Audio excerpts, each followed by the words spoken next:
ಮೈಸೂರಿನ ಹಲವಾರು ಸಂಸ್ಥೆಗಳು, ವಿಶ್ವವಿದ್ಯಾಲಯ, GSS, ಮೈಸೂರಿನ ಜಿಮ್ ಅಸೋಸಿಯೇಷನ್, ಸುಗಮ ಸಂಗೀತ ಪರಿಷತ್ತು, ಹಲವಾರು ಸಂಘ ಸಂಸ್ಥೆಗಳು ಇವತ್ತು ಮೈಸೂರು ವಿಶ್ವವಿದ್ಯಾಲಯದ ಈ ಬಯಲು ರಂಗ ಮಂದಿರದಲ್ಲಿ ನಮ್ಮ ನಡಿಗೆ ಆರೋಗ್ಯದೆಡೆಗೆ ಕಾರ್ಯಕ್ರಮವನ್ನು ಒಂದು ಜ್ಞಾನದ ಪ್ರತೀಕವಾಗಿ ಬಿತ್ತರವಾಗಿ ಕ್ರಿಯಾಶೀಲವಾಗಿ ಮಾಡ್ತಿದ್ದೇವೆ.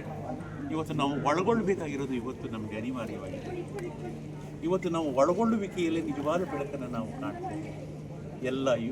ಎಲ್ಲರೂ ಕೂಡ ಪ್ರೀತಿ, ಅಂತಃಕರಣ, ಮೈತ್ರಿ, ನಾದ ಇವೆಲ್ಲವನ್ನು ಒಳಗೊಂಡು ಭಾರತವನ್ನು ಭವ್ಯವನ್ನಾಗಿಸುವ ನೆಲೆಗೆ ಈ ಕಾರ್ಯಕ್ರಮ ಪೂರಕವಾಗಲಿ, ವರ್ತಮಾನದ ಚಲನಶೀಲತೆಗೆ ಬೆಳಕಾಗಲಿ ಅಂತ ಹೇಳ್ತಿದ್ದೇನೆ.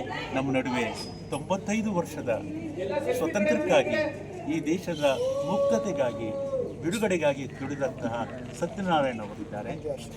ಅವರು ಗಾಂಧಿ ಆಶ್ರಮದಲ್ಲಿದ್ದಂಥವರು. 17 ವರ್ಷಕ್ಕೆ ಅವರು ಮನೆಯನ್ನು ಬಿಟ್ಟು ಗಾಂಧೀಜಿಯವರ ಈ ದೇಶದ ಭವ್ಯತೆಗಾಗಿ ಅವರು ಶ್ರಮಿಸಿದಂಥವರು. 95 ವರ್ಷ ಅವರನ್ನು ನೀವೆಲ್ಲರೂ ಕೂಡ ಸುಗಮ ಸಂಗೀತ ಪರಿಷತ್ತು ಅವರನ್ನು ಗೌರವಿಸಿ ನಾವೇ ಗೌರವವನ್ನು ಪಡ್ಕೊಂಡಿದ್ದೀವಿ ಅನ್ನೋದನ್ನು ನಾನು ಈ ಸಂದರ್ಭದಲ್ಲಿ ನಮ್ಮ ನಾಗರಾಜ್ ಬೈರಿಯವರು, ಶ್ರೀಬಾಲು ಅವರು, ಜಯಪ್ಪ ಹೊನ್ನಾಳಿಯವರು ಅಷ್ಟೇ ಅಲ್ಲ, ಸಮಾಜ ಸೇವಕರಾದಂಥ ನಮ್ಮ ರಘುರಾಮ್ ವಾಜಪೇಯಿಯವರು, ನಮ್ಮ ಧನಂಜಯವರು ಎಲ್ಲರೂ ಒಳಗೊಂಡು ಮಾಡೋದಿದೆಯಲ್ಲ, ಜಗತ್ತೇ ಒಂದಾಗೋದಿದೆಯಲ್ಲ, ಇದು ಪ್ರಗತಿಯ ಇಡೀ ವಿಶ್ವ ಭಾರತವನ್ನು ನೋಡುವ ದಿಕ್ಕಿಗೆ ನಾವು ಮುನ್ನಡೆಯಬೇಕಾಗಿದೆ ಅಂತ ಹೇಳ್ತಾ ನನ್ನ ಮಾತುಗಳನ್ನು ಪರಿಸಮಾಪ್ತಿಗೊಳಿಸ್ತಾ ಇದ್ದೀನಿ. ನಿಮ್ಮೆಲ್ಲರಿಗೂ ನಮಸ್ಕಾರ.